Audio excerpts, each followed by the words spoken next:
কবর প্রতিদিন ডাক দিয়ে বলে আনা বাইতু দুধ।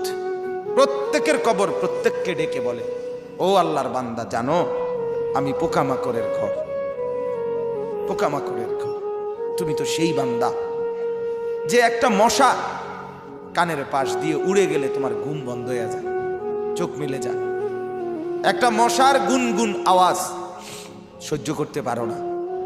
একবার কয়েল, একবার অ্যারোসোল, একবার মশারি, এরপরেও তুমি চাও যে একটা মশাও যেন আমার কানের কাছে গুনগুন না করে।